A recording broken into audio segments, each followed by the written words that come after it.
Hello, everyone. I'm Sue Zielinski, Managing Director of SMART at the University of Michigan, and welcome to City Dwellers on the Move. Are you all set to go on a journey to explore the future of transportation in cities? Yeah? Put your hand up. Just getting the exercise going. Okay. And welcome to our wonderful panel. We have Wolfgang Mueller-Pietralla, who is Head of Future Affairs for Volkswagen Group Research, on my left. And right beside him is Nimish Radia, Director of Research for Ericsson. And then down the end we have Robin Chase, CEO of, founder of Zipcar and CEO of Buzzcar. And then me from SMART at the University of Michigan. So please do have a look at the longer bios because, you know, they're impressive. But before we get to the panel, let's do a little bit of context setting. I want to give you a sense of what we have in store today so you can plan, or you can leave if you think you want to. We know that it's clear every day, and especially as we urbanize, that transportation can make or break a city, or a region, or a life, or a business, whether it means to or not. And sometimes it does mean to. And what we're going to focus on today, and these are the ground rules, what we're going to focus on today is ways in which transportation can make cities better. We're not going to concentrate so much on the enormity of the problem. And that's mainly because here in this sophisticated room, there's a lot of awareness of that, and also because we only have an hour and 15 minutes. And there's so much of the problem that we could concentrate on, we get carried away. So we want to really zoom in on the solutions. So now I don't want to leave the problems out. So I'm going to quickly acknowledge what some of the grand challenges are. And when we look at the solutions, we're going to see how those solutions address some of these challenges. So, and how these solutions are going to develop next generation transportation systems that are going to inspire and nurture and serve the kinds of cities that we want to live and love and work in. And I realize I'm allowed to say love because Jeffrey West did yesterday.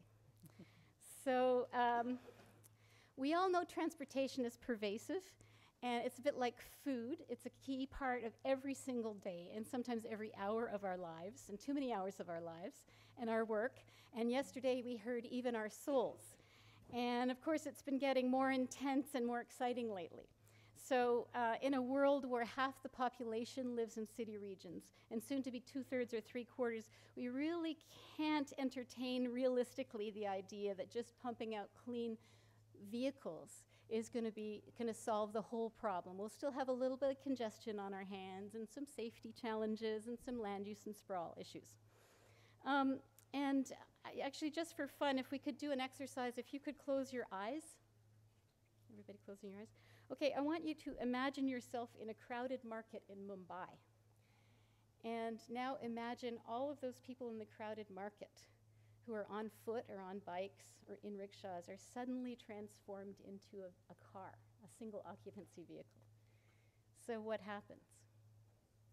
I think what happens is the cars become offices and houses, because no one can move. And even if they're all solar electric cars, it's not going to do the trick for us. And of course, urbanization isn't the only challenge. Sometimes it's the solution. But there are a few other things that transportation is dealing with, like climate change and air quality, increasing aging population, ecosystem damage, increasing social disparity, and these are all affecting and affected by transportation. So with all this taking up our headspace, we often don't even see the incredible shifts and even quite serious paradigmatic shifts going on in transportation today. So we have car companies rethinking themselves as transportation companies, or at least seeing themselves part of a much bigger system. And we have information technologies leapfrogging challenges of complex traffic management, integrated fare payment and pricing schemes. And we have telework and multimodal traveler information and security, and a whole bunch of things that information technology can do. And then we have these really incredible service solutions that have evolved, that are helped by technologies like bike share and car share and rickshaw share.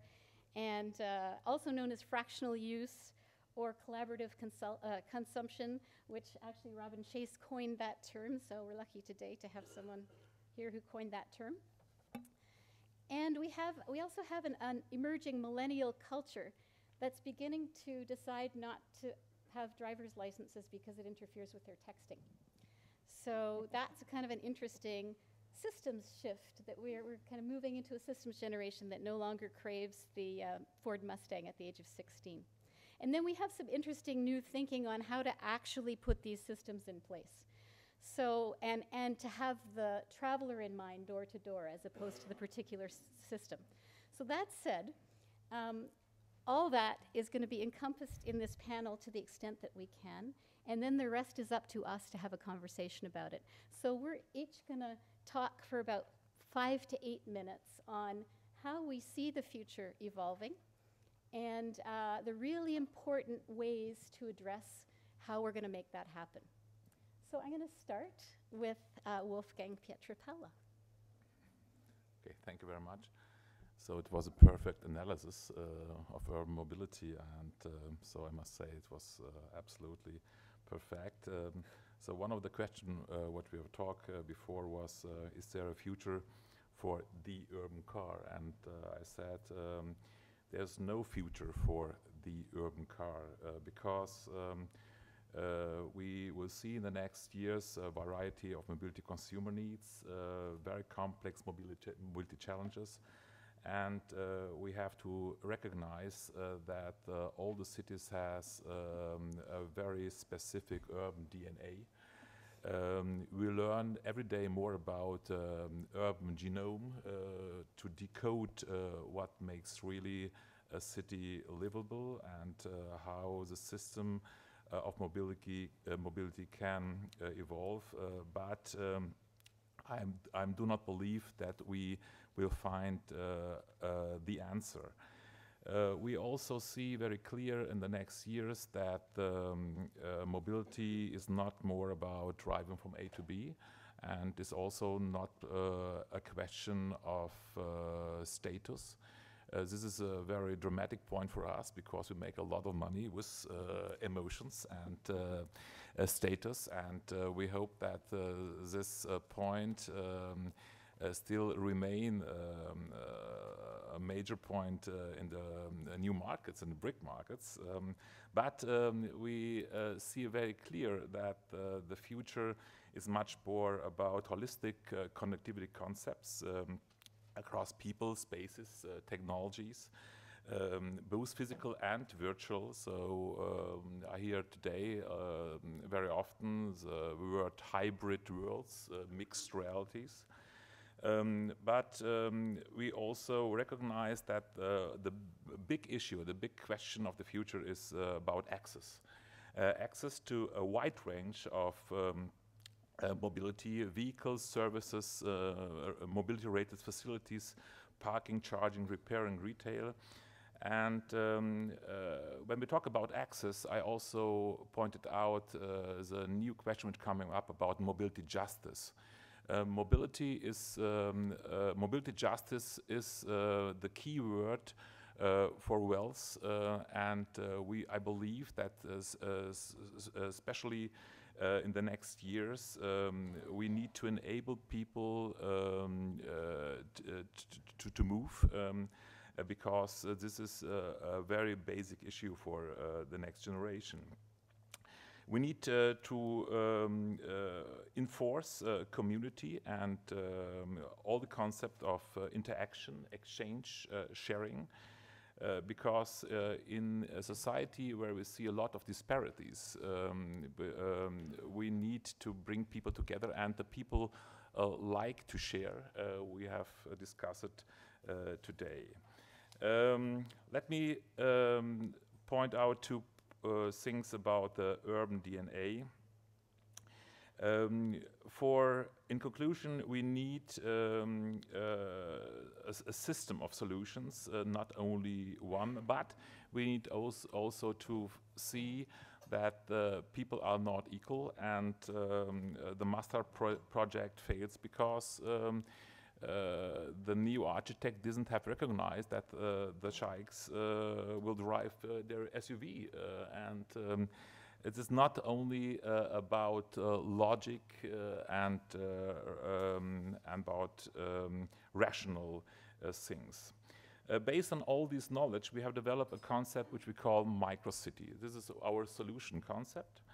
I have studied biology, and I believe we can learn a lot from nature. So the microcity is, imagine a living cell. It is a flexible, autonomous modular structure.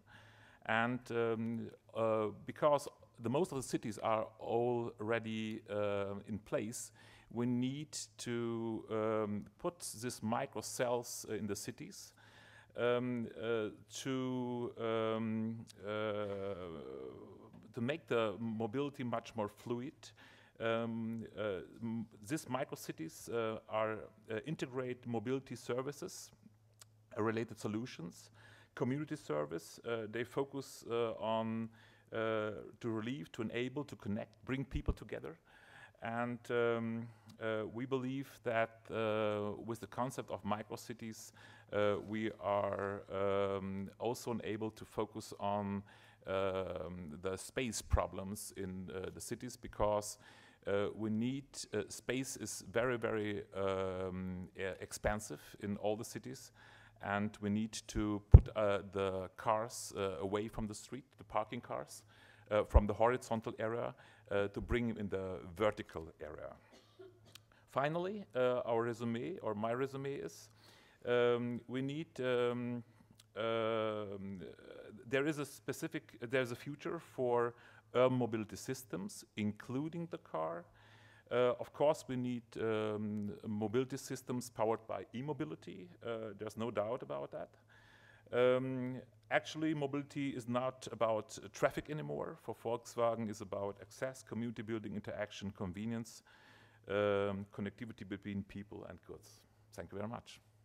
Wonderful. Well, that was also a great segue into the world of connectivity and information technology. So thank you very much, and over to Nimish Radia of Ericsson. Yes, thank you for setting it up. I think that was great. I like the concept of microcity and microcells, where we can provide infrastructure components.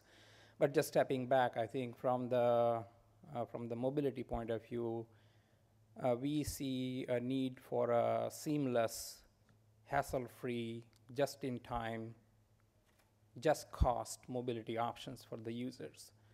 And information technology plays a great role in terms of how to make this happen.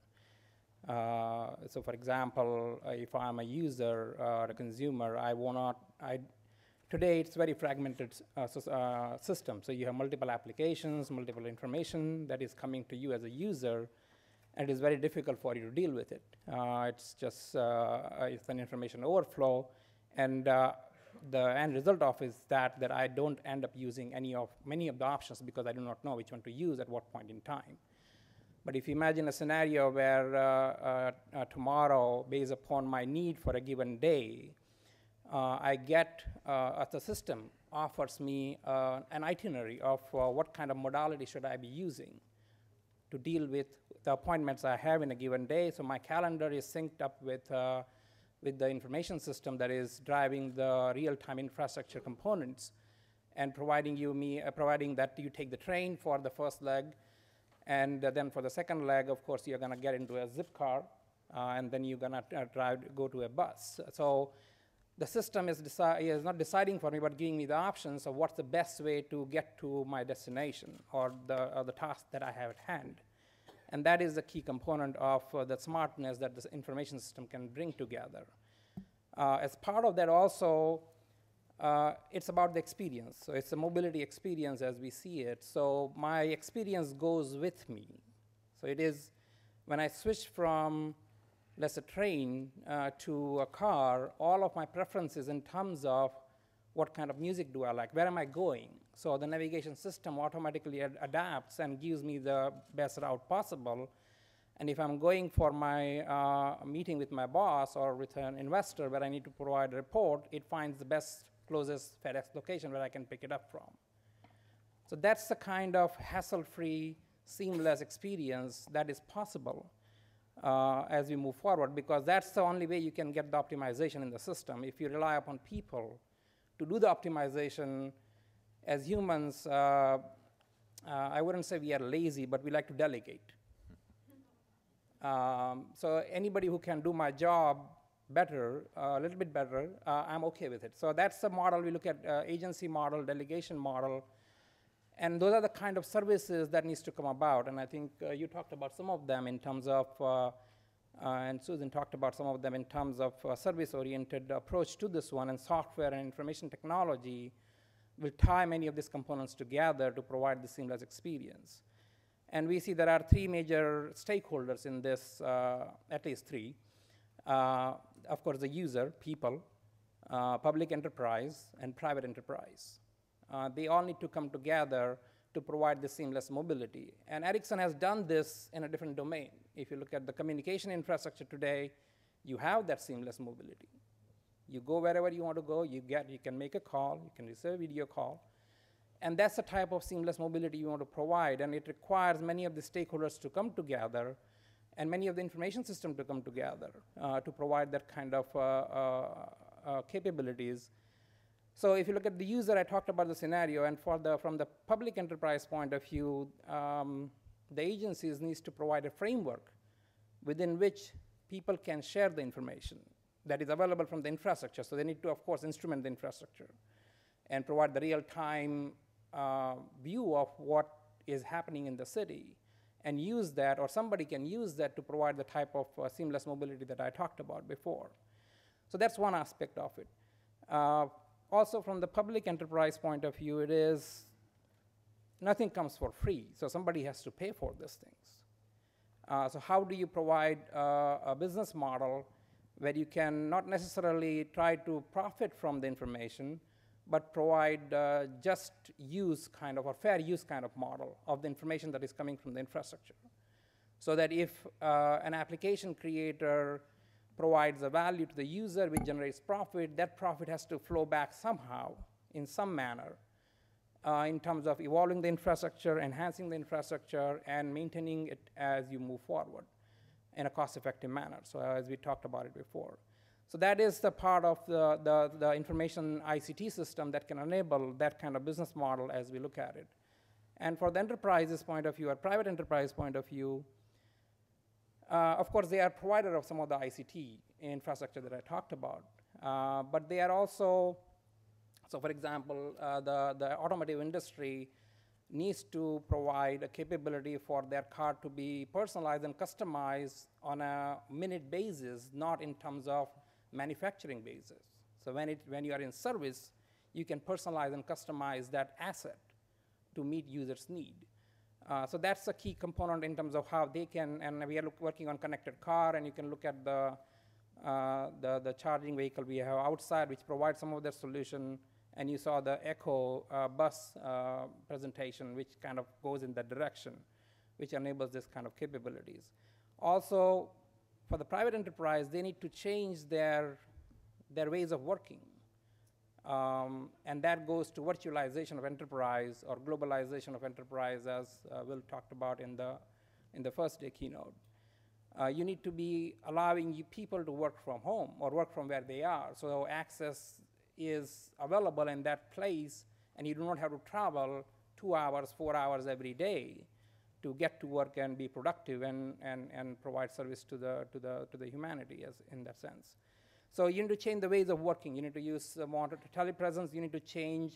You need to train your people to be productive in that environment, because today it's face-to-face. And people get used to it, and you are required, even in Silicon Valley, many companies require to come 9 to 5, where I'm spending 4 hours to do 9 to 5 work, which is not productive. It doesn't help society at large. So that's, so the private enterprises needs to come together. So in summary, it is about the seamless, hassle-free, just-in-time, just cost, and that goes into congestion-based pricing and other things I didn't talk about, but we can discuss that later. And that's the model we see enabled by ICT moving forward. Wonderful, thank you, Nimish. And now we'll move quite smoothly, and again, thanks for the segue into the service area. And service meets technology. So Robin Chase, CEO of Buzzcar. I'm liking the transition between us a lot because I feel like these are big ideas and I'm deep in the practical here and now. How can we get from where we are today to where we want to go? We've talked about the future holds, and I think we're feeling today in major cities like Paris today, multimodal modes of transport. The more multimodal we become, the less car dependent I am and the less value I'm getting out of my car. So I look at what Buzzcar does, which is peer-to-peer car sharing, as a means of transition from 100% ownership of a car that I'm not using very often, and now I can have maybe 80% or 70% of a car, and I can sell off that remainder. So at the other end of the spectrum, there are individuals who want to buy 5% or 10% or 15% of a car. So let me just describe what Buzzcar is, because I think it's an important piece of this multimodal transition. When I founded Zipcar, and as Zipcar exists today, people are always asking, why aren't you downstairs in my neighborhood? Why aren't you in my building? Why aren't you in my city? And because of the requirement for return on investment, you're only placing this infrastructure, the vehicles, in places where you can be assured of that return on investment. With Buzzcar, using other people's excess capacity, the cars can really be distributed in any kind of geography, any kind of density, because it's all, any revenue you get off of it is all on the upside. So when I think of this transitional path of how we're going to get from where we are today to this place where we're going to have completely shared cars, a multimodal seamless path, this ability to share my car and to start, if I'm a car owner, I can start reducing my intake of car, and if I have made the switch to none, I can have some. Part of what's required to do this is Buzzcar provides insurance, and that insurance covers during the rental period. As to technology, I've been trying very hard to minimize the amount of technology that's required, so not a box in the car, because I want any car to be able to do this within, you just add your car to the network within 5 minutes. Back to what I really love about the shared car and coming to shared bikes and other pieces is that we talked about there being 3 stakeholders, public, private, and people. And in most discussions I'm in transportation is always, what is the public sector going to do and spend, and what is the private sector going to do and spend? And I want to introduce the idea that actually people have incredible assets, their cars, that can create an infrastructure in and of itself. So Buzzcar is enabling people to create a shared car infrastructure, and if we go to ride sharing, those individuals' trips are creating a shared ride infrastructure and are competing in France in particular and in Germany in a large-scale way against trains and buses. They are, I think the numbers for carpooling.com is that every day they move 670 TGV trains worth of people every day, and that is on the back of individuals' own vehicles. So this ability to move to the multimodal piece really comes out of the economics of possibility, that I can move from where I am today and my lifestyle today to this other place. So I see it as a really important part. Something I want to, that Sue has taught me over the years is that the future is multimodal and must be so because we as individuals are highly diverse. And so I am 0 years old, or I'm 14, or I'm 30 with 0 children, or 40 with 3 children, or I'm my 86-year-old mother, I have money, I don't have money, and I'm going to need this gigantic diversity of modes. So while cars, I'm not, I actually don't like cars that much, but there is a role for Robin to be able to move sometime in her life, that hopefully will be very long, point to point with a vehicle that I control. And so it fits into this larger piece. And the how you get access to that, I have a new metaphor I just want to throw out on you guys, because I keep being asked, oh my gosh, it's so complicated, how am I going to be able to do it? I want to Sue's close your eyes and imagine. When you wake up in the morning, think of all the meals you're going to have during the day. And when you live in a city, I make some, I go out to cheap places, I go out to fancy places, I get little parts from here and there, and it is not a drama. It is not a drama for me to be able to go to the supermarket, go to the local take out. it's not a big deal. Doing multimodal things should not be a drama in our lives. Maybe I'll stop with that. Great, wonderful. And again, another segue from the what into the how and the practical matters. And this is something I have to say that we originally had a public sector representation on the panel, but at the last minute that didn't happen. And I should, full disclosure, I'm actually a city planner. I know you saw University of Michigan on my bio, but I'm from the city of Toronto, and I was a planner there for 25 years, and I ran something called Moving the Economy that worked on this kind of stuff. And I had to deal with a lot of the challenges of actually how you put this stuff in place, because it's not something you can do one by one. So that's what I'm going to focus on for a little bit. And just in terms of, well, how does a university tackle that? What we're doing is a little bit backwards in terms of what a university usually does. I guess an academic institution would usually start with research and then try and apply or pilot something. And we do it a little bit backwards by working with living labs around the world. So we work in India, South Africa, Brazil, and the Philippines to try and develop these integrated door-to-door multimodal systems. And I want to do another exercise with you just to make sure that you're still with us. One is to ask, because one of the purposes of what we do to try and operationalize this, or at least to pilot it, is to try and do things in the situation that we confront. We try and customize. So is there anyone here who's lived in or worked in a city or a community that doesn't have ideal leadership or ideal policies or ideal land use? Anyone? Hands up? Okay, all right. So we have something to talk about. Yeah, it's how do you do stuff in the absence of these things? Because we would all love to have great land use, but if we don't, sometimes it takes a while. Same with policies. So, well, how can we use the new evolving solutions? The other question I have, I guess, is there anyone here who's been in a transportation-related meeting, anything to do with transportation? Okay. Has anyone experienced frustration? Okay, so yeah, my experience of a transportation meeting, and it's only 25 years, so it's not really a significant sample, but because it's only of one, but it's 25 years. So it's like a 2-hour meeting, and you spend the first hour and 3/4 talking about what's not working. And then somebody says, uh-oh, time's nearly up. We were supposed to come up with solutions. And then you do a laundry list.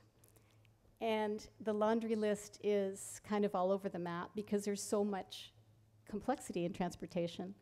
And then someone says, I'm the voice of reason. We need to prioritize. Let's choose one thing. Which, of course, when you're trying to develop a system, prioritization isn't really exactly the solution. I think to me, it's like if God were to say to you, okay, you have to make a decision. You can have a heart or a lung or a pituitary gland. What's it going to be? And, it's sort of, well, I kind of want all of them, and I want them to work well together in a seamless way. So that has motivated our approach. We developed a 4-step by kind of muddling through, listening to what people were saying, what the challenges were in developing these systems. We muddled through and developed a 4-step, and we haven't gotten it to 12-step yet, but I think the 4 is helpful. And the foundation is that when you bring people together around transportation, it's different if they're from different areas. So I don't know if you've ever experienced this, where you've got people who really think that alternative fuels are the way to go, and they hang out together. And the people who really think that urban planning solutions and policy solutions are the way to go, they hang out together too. And then the folks, this actually is represented at our university by buildings. They're across the road from each other. And you've got the business school, and they're all into these great new services and businesses and small businesses and economic conversion. And then you've got the international development folks that are interested, that think BRT is the way forward. And of course, you know, these folks are all incredibly wanting to go in a similar direction, have similar goals. And it's not that they don't talk to each other because they don't like each other. It's just that it just doesn't come together. So what we started to do, we were invited to Bangalore back in 2007. And we started to hear what the challenges were and to develop these systems. And we saw that there was a system in Bremen, Germany, of mobility hubs or Mobilpunkt, or a grid, let's say a grid of points of connectivity. And when you are in India, you have so many different modes of transportation, which people were actually quite embarrassed about because they thought, oh, there's too much complexity, but actually it's great to have this diversity. It's just a matter of how do you optimize it. So we went forward on how to do that. So it developed into basically bringing together big business, like big IT and car companies and logistics and whole real estate, and small entrepreneurs, either in the service area or in technologies that do sort of apps and new kind of applications to connect the dots, and NGOs and government, but even beyond the usual government players. So into social services, economic development, innovation, IT, tourism, and bringing them together. And this is step one, one of the things that was strangely powerful was instead of asking them what was wrong, asking them to say something they were proud of. And people from the same community going around the room and learning about stuff that's going on in their own community that they didn't know about. And then also people finding out that they themselves had something they were proud of. And then the next step is to say, okay, this is what we have and what we're working with. And we discovered this is a very backwards way of going about things, to start, instead of with the problem, start with the great stuff that you have and say, how do we make a system with that? How do we enhance it? So we would map then all of these different things and overlay it. So for example, in Washington, DC, we did the overlaying of everything. And we work with the director of planning there, and her name is Harriet Tregoning, and we decided that she would put a red dot wherever two or more things already connected. And she came back after and she said, this isn't going to work because there are too many red dots. So the system all across the region as far as Silver Spring was really rich and robust in terms of connection points. So we upped the ante to 4. And we revealed this grid of multimodal transportation that already existed, and that we didn't even, nobody was even sharing with the users. And then we found out that the leaders of the different components didn't even realize this. The head of transit said, I didn't even realize that so many of my bus stops are connected to Zipcar. And the person from Zipcar said, well, we could just put signs up where the connection points are. And then someone said, well, we could just give out this map. And even that information, so that's the first layer of, we thought it was just an inventory, but it turned out to be a transformational process of the leadership around the table saying, wow, this is a system already, how do we enhance it? And then it becomes much easier to look at the map and say, well, here's some areas that are not served, here's some areas that are really good, maybe we can make that into a pilot by enhancing things. And you start seeing things where, well, wow, if we just move the taxi stand across the road, then we have a taxi stand with a car share right at the bus stop. And this stuff ended up having so many advantages that we didn't expect. Things like cost effective. You're actually making things so much less money, space effective, good for everybody. We even found out from some people in the military that this is more resilient because it's more choices and they're more connected, and you don't have a single point of failure if an emergency happens.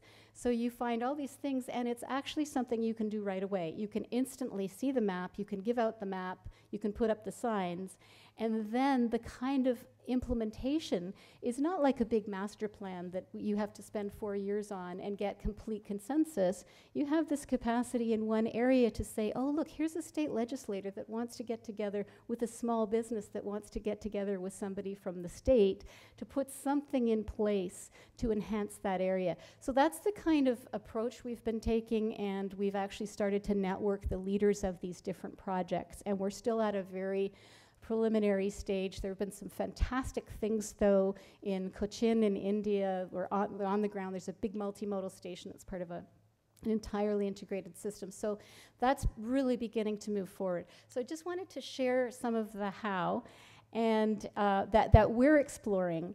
But now with that, I want to introduce a question to the panel before we ask you for questions about what we think is one of the key in your own area, one of the keys to unlocking or removing the barriers to the kind of innovation that's needed, whether it's public sector innovation, entrepreneurial innovation, or big business innovation, or NGO innovation.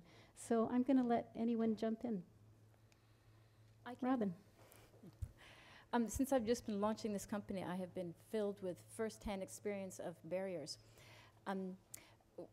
If we think of our insurance structure, cars are insured, our cars are built and insured with the idea and parked with the idea that it's one owner and one car. And of course, I look back historically now and I think, you know, that hasn't been the case for buses and trucks and taxis for years, but the car manufacturers are continuing to build as if one car, one owner. So things that need to change is insurance companies need to imagine. I've spent a really, really long time getting insurance for these cars by the hour and by the kilometer. People need to be able to carry their historical driving record with them as they move to different vehicles. In France, because of privacy laws, which I care a lot about privacy laws, but I can't even let anyone else see my driving record. It's not electronic, and I can't give someone the right to see it. So everyone is paying very high insurance rates because it's completely opaque to everyone. Parking, we know that parking is, again, is it residential? Did I have a permit, or is it commercial? And these shared vehicles are private public cars. And so who gets to park where? So how we use roadways, the issues around insurance, and the electronic access to data, who owns data, you touched on that, but that's a key piece, and I continue to struggle, as you mentioned, with who owns the data. I know that as the creator of that data, I clearly own that data. But I am really interested, when I was listening to Diane Eisner with Waze, that I'm always wishing that we had the donate your data to Transportation Day. And everyone would one day give their origin, destination, path, modes. We could be able to see that. But it is a challenge for me, and I don't think we quite yet have the solution, but I am quite clear that it should be in the user's hands. And anonymization is... we know that you can put 5 data sets and de-anonymize in a flash. Yeah, there is no anonymity. I think it's a myth. And we know that from the telco industry. I think from the locations data, you can identify people. And that's why many times carriers don't want to expose the data, because they know there is no way to prevent from that being misused. So I think one of the big thing, and just going on that thread, is this information organization from the user point of view, and providing that in the right context at the right time is key, because you have ways, we have Rodify, actually, we are doing this connected commute task force from Ericsson with NCF, where we are trying to understand people's perceptions or their experience in terms of connected commute. Are they enjoying it when they use Waze? What are the things they like when they use Rodify, which is another application that we are using as part of that? What are the things that are important to them? So I think understanding the user-centric perspective is key, and allowing the user to be in control and have this agency and delegation model where there is a level of trust built with the system. So it is not the big brother who is watching me and looking at all the things I'm moving about, because I don't want to be known where I'm going in many cases, at least not by the masses on Facebook. So that's, I think that's that integration between multiple modalities, multiple systems, them coming together and having a real-time feedback loop to the user for their need. I think that's a big area of innovations and problem that needs to be solved to make it seamless and make it user-centric. Great. Yeah, for me, the future is about symbiosis. Symbiosis about all the companies which provide people with mobility, and we need to create business models so that somebody can make money with this symbiosis. This is a very crucial thing, and I believe that there are a lot of hurdles and problems. But if we cannot reach the next steps, we will develop models for ourselves. For us as the VW group, it is not the conflict and this competitive discussion about sharing systems and individual mobility and public transportation is over. Because we have owned now Scania and MAN, so we develop buses. And of course, we think now a little bit different. We try now to make buses and public transportation much more sexier. Try to find a solution that public transportation is attractive by young people. We must focus much more especially on design, to build things and mobility products which really are desirable by everybody. And this is a new approach. It's not only to bring people from A to B. It's we have learned a lot from individual mobility. We know that emotions are very important, so we need to add emotions in public transportation to the people. Love sharing, love public transportation, and all these other things. So it's a question who will be finally the owner, who will finally be the guy who take the next step, and we believe if we try to do it with everybody, but if it cannot happen, we will force it from ourselves. Very exciting. Okay, I think I'm going to try and address my own question before we open it up, just because I was inspired there by the notion of making it sexy. And it reminded me that we have a language around transportation. And Rumi says, speak a new language and create a new world. And I've noticed words like transportation disadvantaged and captive that mean that you don't have a vehicle, therefore you're a poor person who doesn't have a car, and therefore, you know, you're not worthy. And so there are so many words like that, like the word alternative, that keeps the sustainable transportation options or the systems in the alternative space instead of it becoming mainstream. There's another word, sidewalk, that means it's on the side of the road. There's another word, road closing, when they have these big festivals in Bogota where it's all bicycles, and it should be a road opening. There are these things in the language that tell us how we treat the kinds of transportation we're thinking about, and I think that rethinking how we see the visions of the future and using new language is one. It's not the key, but it's one other element. So there was a hand up over here. I'm going to start opening it up now. Hazem Galal from PricewaterhouseCoopers. Started my life as a computer engineer. And I have a question actually for Wolfgang and Nimish about technology standards, because we all agree that we need a holistic, integrated approach.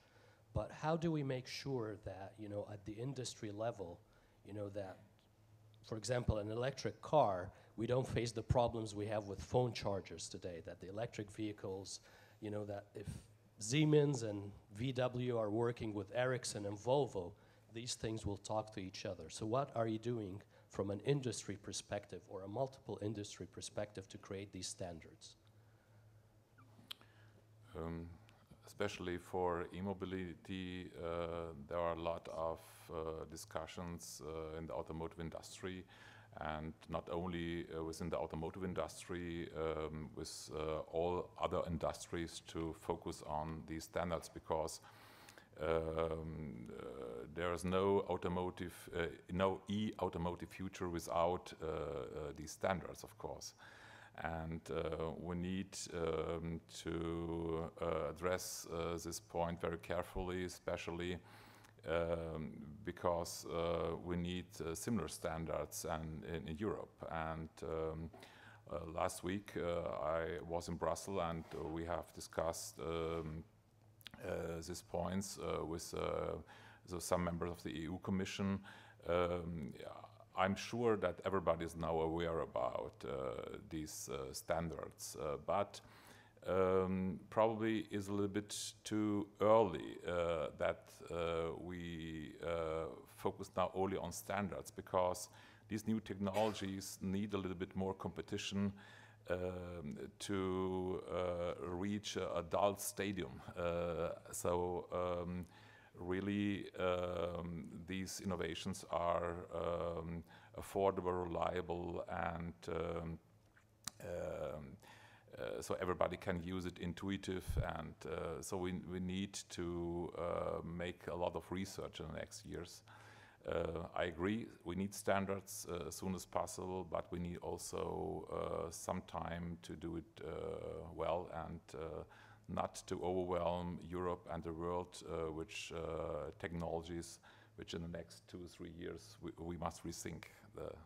Because infrastructure, to change infrastructure, it takes a lot of money, it takes a lot of time, and everything what we do concerning infrastructure, must live with this infrastructure the next 20, 30 years. Yeah, and I think just a little bit addition to that, I think there are standards.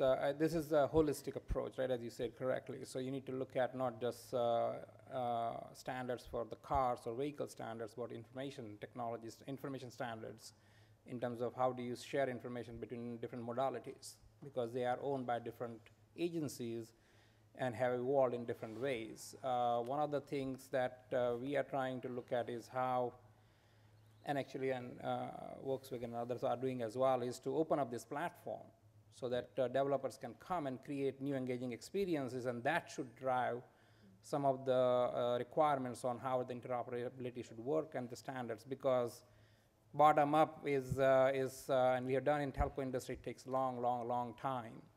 And it is required in some cases, like for safety standards, you do have to have it. But for, as you go up higher in the abstraction layer, you can probably deal with more rapid innovations. Just 2 comments that are some of my pet peeves and pet answer.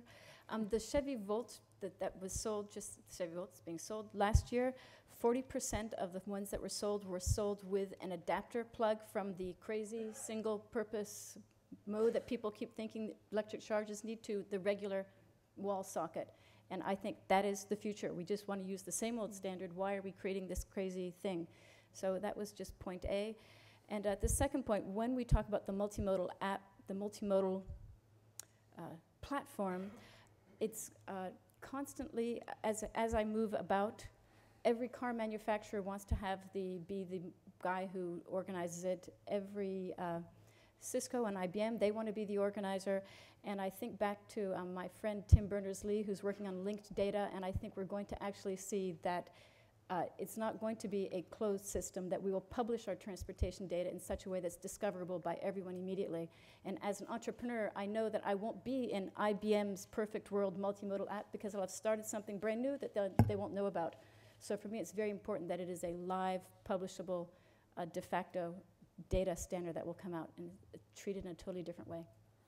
Just make a short remark. I'm not sure if we can use only one charging standard, because especially for urban areas, we need something like fast charging, because space is very expensive. And imagine if you charge a car with this system, you need 7 to 8 hours to charge the car. And this costs a lot of money to charge a car in a crowded system like Hong Kong. So probably we need fast charging system a half hour, 1 hour, and then we need, of course, different charging systems, and yeah, we need to find the right, and we need, of course, different facilities. Because imagine 10, 20 years later in Germany, a lot of people are over 60, like me. Winter 20 degrees, 100 or 1,000 of charging stations with cable by minus 20 degrees. So it is, or in Norway, or in, so it is different. And we cannot find today the system for all the cities, because I mentioned before, all the cities have different DNAs. Yeah, and I think just one more comment there. I think it's, even if you do the standard one, which is, I think, a good idea, I agree, you need it in some cases, in many cases, from the cost curve point of view, but that has implications in the back-end systems, right? So if everybody comes at 6 o'clock and plugs in their car, you're gonna bring the whole grid down. So then you need to have some real-time negotiation between the vehicles and the smart grid, or the grid infrastructure, so that you can schedule some of this. So I think that those are the kind of issues that are not really explored yet, and we are still talking about single domain. But so that's where we see Ericsson's solution. If you go outside on electric vehicle charging, that's some of the problem we are trying to solve from the real-time communication point of view. This was obviously an incredibly good opening question. And even I'm going to weigh in on it as well. At the university, at SMART, we're working on a study on the state of the new mobility industry as it's emerging. And this is a huge issue that comes up both in big business and small businesses. And entrepreneurs are afraid to go forward. They don't have the data, they don't have the platform, they don't have the interoperability, and the big businesses are afraid to launch something big. And they need not only platforms, but sets of policy portfolios. They need standards. It's a whole range of different things. And what we're also learning is that it needs to be, and it's probably more than this, but this is just what we're learning for now. It needs to be the mobility platform, or the mobility internet, connected with the information internet, connected with the energy internet, and all of that. So you have things like NIST in the US and things going on in Washington that really start to deal with energy policy well, and cross-European standards for ITS, but bringing those together is highly complex, and it's kind of an exciting thing because everything's happening so fast. We just held a competition for new mobility enterprises, small businesses, and things are happening so fast that, as Robin said, you can design something. We have to be able to build not necessarily policies to address each thing, but policy frameworks in which those things can be encouraged. So there was a question right here. Thank you. I'm Scott Kolber from Roadify. We're the company that Nimish mentioned, working on the Connected Commuter project with the NCF. Thank you. I want to pick up on this idea of multi-mode platforms and ask the panel to look at this from the user's perspective. I'm interested in understanding your point of view about how having the relevant information that people need to make multi-mode choices in their day-to-day lives will actually enable and drive the kinds of businesses and business models that we're describing across all of these modes. That might include mass transit, that might include intercity buses, that might include carpooling, ride-sharing, Zipcars, Buzzcar, et cetera, across all of these ground transportation choices. How does having all of that information available in one place change user behavior and change the way we live in cities? So what we need to develop something like mobility agents. So this is software which understand really the schedule which you have in your mind or in your smartphone.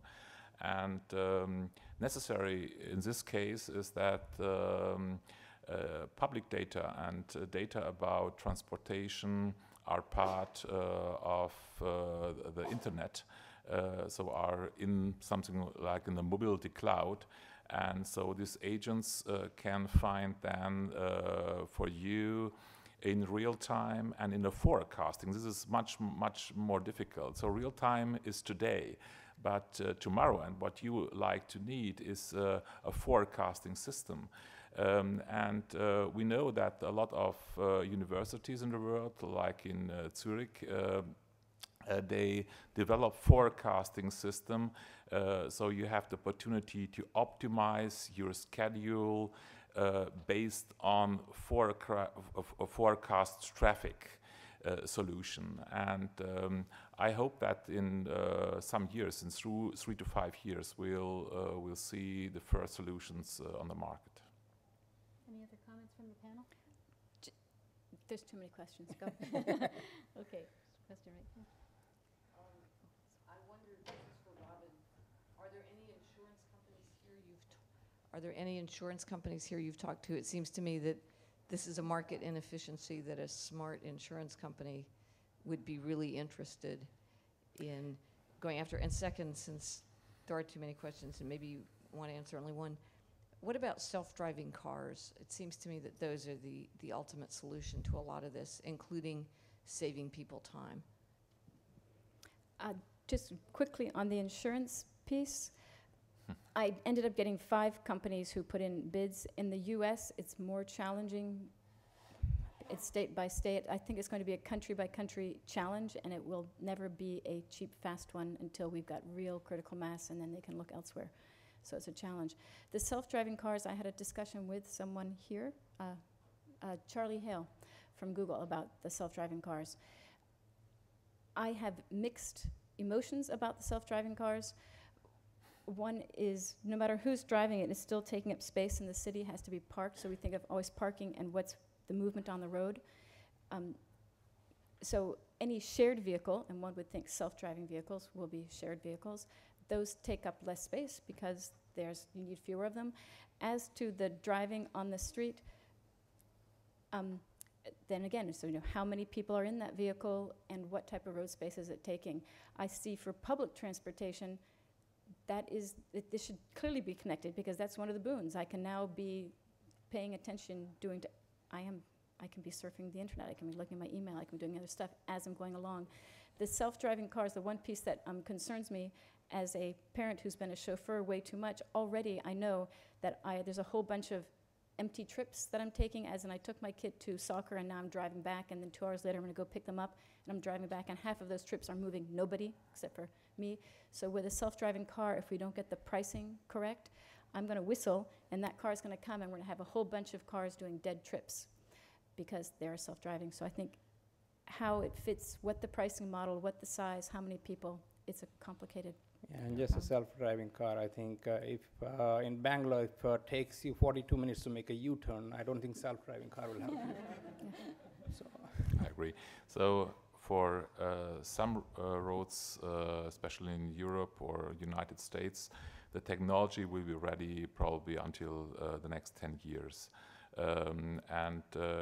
During this time, I believe that the driver will have the responsibility for the car. And so he must have the control over the car.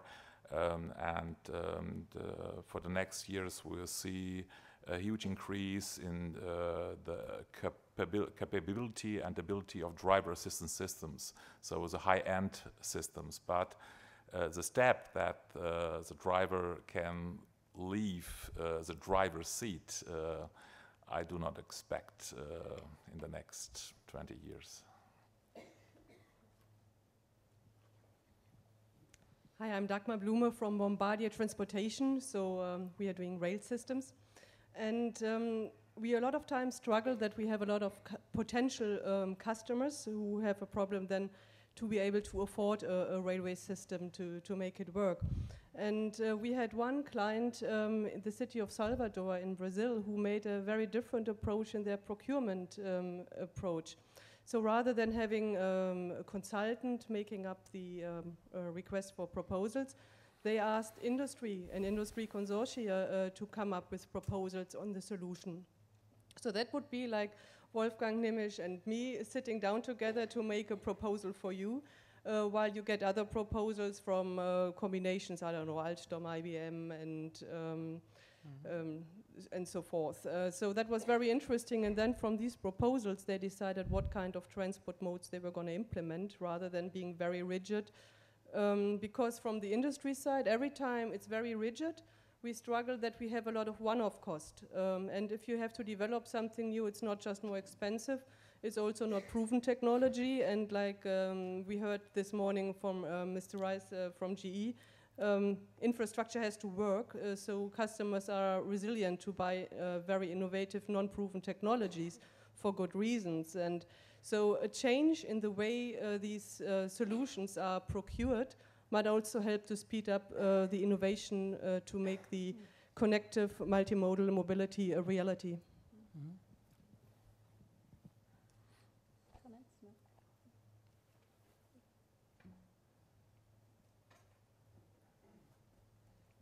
Hello, Bassam and I from Share Properties. I just wanted to ask a general question to the panel. Earlier we discussed in city planning and in universities the distinct modes of thought between different practices, people in business, people in city planners, architects, so on and so forth. I personally, as a practicing city planner, I believe one of the biggest problems is lack of integration in city planning, because you have people think of these things as layers. So you have a layer of transport and you have a layer of the land use and the parking and so on and so forth. But then you have innovative ways of thinking of those things. So I personally believe in walking more than anything in cities, but people who it has to be designed, so you have to have high quality of walks. So the question is, how can innovation really help in integration and creating high quality city life based on walking and other modes of transport? Thank you. So at first we must recognize when the people really like to walk, and what we have learned from a lot of analysis, and we have done it 3 months ago, especially in Germany, people like to walk between 200 and 400 meters from one point to another. If they walk more than 200 meters, they are disappointed. So they must have something to stop, to act, to buy something. So we can say, okay, this is a little bit boring, but we need to understand at first how the people move, how they like to move, and what we can or what we must then deliver so they feel well. And we have learned that when we present or when we discuss this concept of mobility hubs, like this microcity concept, we need to integrate these hubs in intelligent mobility grid, because if we only think on bigger hubs, then it is not enough. We need then to discuss this kind of hubs, mobility hubs, with city planners, because if the people feel boring after 200, 300 meters walking, so we must redesign the area, and we will create something which address this concept on community, neighborhood, acting, sharing something, yeah. And it is not only a traffic solution, yeah. It is a solution to think a little bit in the mindset of the consumer and the people in the city. Just amusing, I just can see my smartphone every 200 meters I get my little bonus ding, and I got my candy, you know, and then I go another 200 and I get the little bonus. To how to make it happen for me, for cities, it's the challenge around demand versus supply, and how do we organize our city? What do people want? And I think that is their biggest challenge. And the more we make it difficult for cars, the more there is demand for quality other options. Yeah. And we see this and so I realize it's a continuous and long-term problem. But the more inconvenient it is for me to use a car, the more I am actively out looking for other things. So we talk about congestion management. Sometimes it's great. The more those cars were stuck, the more people are thinking, now what? Oh, actually, I had a comment, but I'm just going to wave it. There was one. Hi, I'm Natasha from CNN. I produce a program called Future Cities, so all this is very relevant. Transport features heavily. We cover cities which do it very well, like Vancouver. But actually, I'm just back from Dhaka in Bangladesh, where I spent 3 weeks filming. A mega city of 15 million people, 500,000 new people arriving every year. I spoke to one of the transport ministers there who said the road surface area is around 7% of the city. Cities like Paris have something like 30%, I believe, so that's the comparison. Wow. Everybody's trying to get around. And it was the most acute example of everything that can go wrong when there are too many people. Everybody has demands, everybody has needs. And a city like that, where do you start? They compare themselves with Delhi, with Kolkata. They look at the metro systems. They look at Bangkok and the flyovers that have happened there.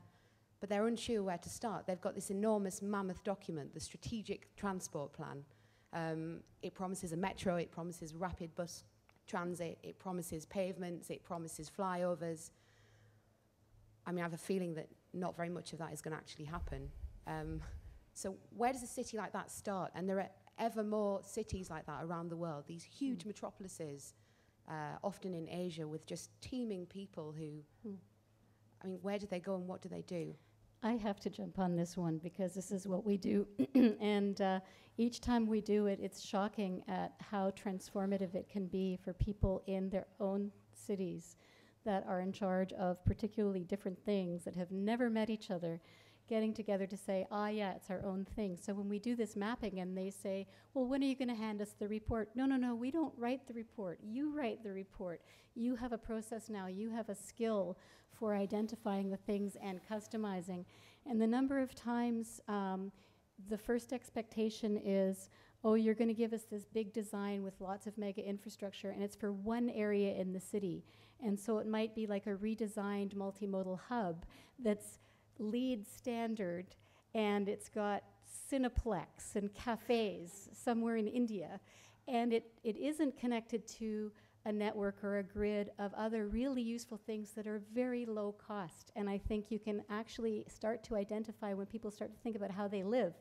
They can start to identify immediate shifts, and they start to work together. They develop these networks. And I think you can work with the various consultants that have all this fantastic experience, but it really has to start and end in the community because they know it best. The other thing I have to say about that, though, is that one of the problems is that people don't know what's possible. There are such really great things going on around the world, and we don't have that database of amazing things. I mean, we tried to start that with our Mobi Prize competition and with putting case studies online, but really if you don't have a sense, it's either sort of car or a huge stinky bus that's crowded. That doesn't feel like the alternative is a good thing. But I think if you've got a combination of knowing what's doable at a kind of in a cost-effective way and an approach to working together, bringing all the players together, I think it's got to be at least part of it.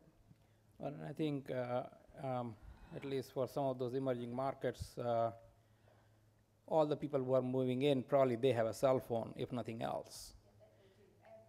Exactly.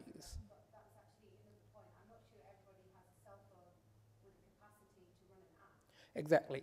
So you have to have a low-tech solution, right? I think we talk about the high-tech solutions and all this. So you have to start what I think what Susan was talking about, but also you probably need to let people find some of the solutions because the complexity is so large and the resources are so little. I think you talked about that in the morning discussion with Karachi, and there are not billions of dollars flowing around. So having that large strategic document, which requires $10 billion to get started, is no starter. So you need to get people engaged and let them find some homegrown creative solutions to get the problem started, I think, and get requirements in through that innovative model. I think that will be a good way to do it. A business model, just quick on top of that, is land value pricing, which I'm surprised isn't used more, so the city borrows against future raises in tax, and then, so my house next to the metro now will go up, my store will go up in value, and and part of that change in value will go to the city to pay for that infrastructure. So it's a borrowing against that future rise, and it is used not adequately, it seems to me, because it is a source of financing. Yeah, we do that very well in California, so we have $16 billion deficit doing that. But this problem are social problems. And we must address the question why such a huge mobility happens there. And of course, we can provide these people with e-scooters, for example, so we can decrease the space. We are very space specific, so we can focus on CO2, but this is really not enough. So this is on a very, very small piece. We're coming up for time, but I'm going to propose we'll go on for another 5 minutes if that's all right for everybody, and you can leave if you want. There was one right here, I think, and then we're going to go over there. Okay. So my name is Michael Bjorn. I'm from Ericsson. We just actually released a report called City Life yesterday. You can pick it up out there or download it from our homepage. And it covers 13 major cities from Mumbai to New York.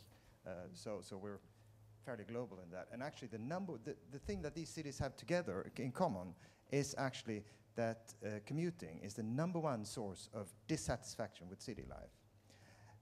People do have smartphones or normal phones all over. They're actually using them to handle multimodal transportation already today. So, of course, there is a need for this. Interestingly, though, on a side note, we did, with the local bus company, we took QR codes and printed them on the bus tables on the bus stops where there are no displays or anything. In effect, turning normal feature phones into live displays so that people could see when our bus is coming, if at all, and so on. And the effect was that it turned people, they felt empowered by this. So getting this overview that maybe the bus company has because they have some kind of GPS or whatever in the buses, if you can give that to people, there may also be an element of self-sorting principles happening, actually. So that was just a comment on the user perspective. Thank you. So it's not about the right system. So all these systems becomes obvious if we do not reach with the system the target. For example, for the mobility aspect, it doesn't make any sense if you drive in a cab alone, in a shared vehicle alone, in your own vehicle alone. So we need to increase the passenger number per car. So this is one of the solutions, and then we are very efficient in CO2, and we are much more efficient in transport system.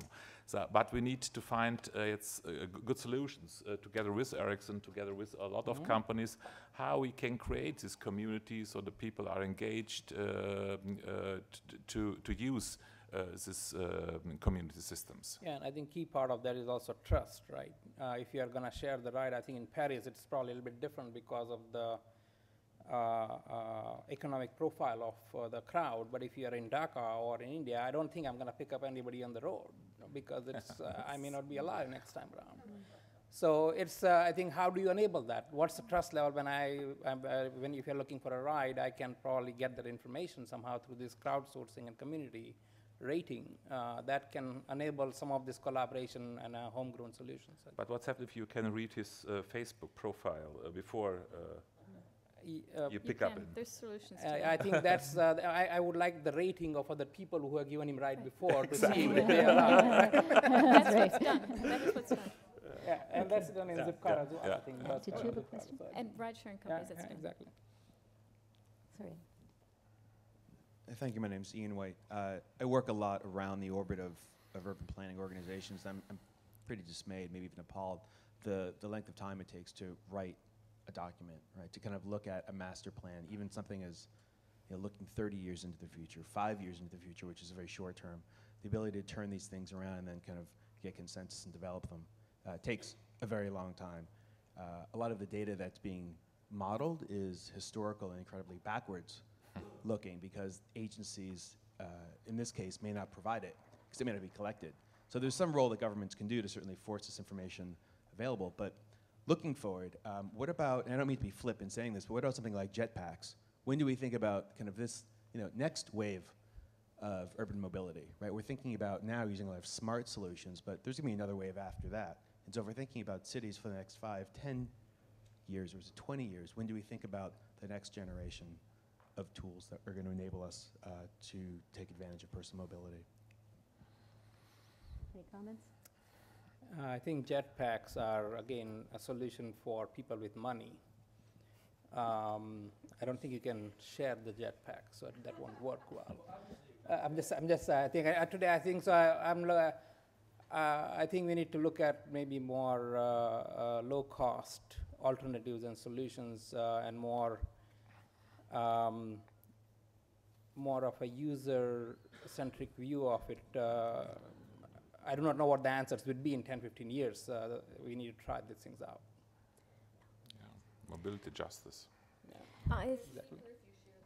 They're cheaper. Yeah, everything's cheaper if you share it. And I have to weigh in here because we're at an innovation center, and we get so many things, so many people coming in saying, no, but the real innovation, the innovation where you have a really amazing fancy car, or where you have a really incredible fuel on the single occupancy vehicle. And I just look at the single occupancy vehicle, which was invented before the last century, and to me, that's a tweak. It's a tweak if you do anything that fixes the car. It's great to fix the car or make something better, but it's not, to me, the jetpack is another component of what I think we're doing is we're moving from the idea of one solution into a system of solutions, just like our desktop connects to our laptop, printer, camera, everything. We have our portfolio now, and that's the way that we live. So if the jetpack in one particular city that has money can fit into a system where you can jetpack from where you parked your car to where the bus picks you up, then I'm all for jetpacks as long as they're solar powered. But I can't help emphasizing that, what I'm seeing, the trends that I'm seeing now are the moving into the system from the what is the solution. I think that you don't see jetpacks as the one solution, you see it as a component, but I just needed to say that because it reminded me. Now there's a question here.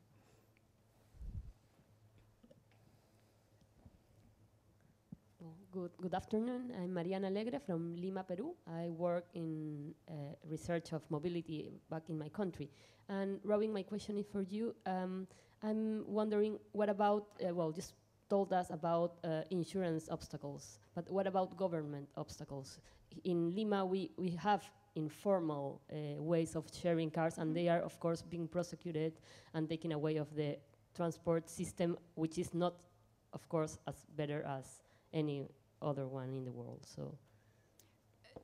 So you're saying the government's made it illegal to share cars? Yes, it make it illegal if you, there's people Right. doing business about it. Right.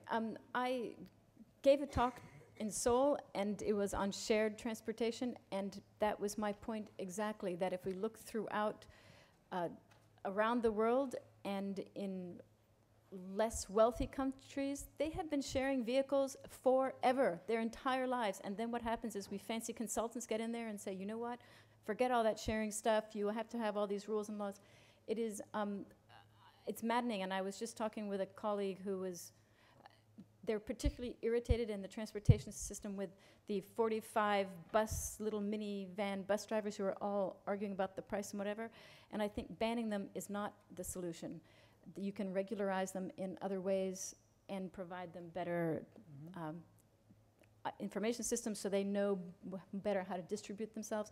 But I am completely with you that shared vehicles is the solution. And if we go today to the US, we have now reduced the whole range of possibility that my choice is I have to get into the fancy air-conditioned van with internet or not, nothing.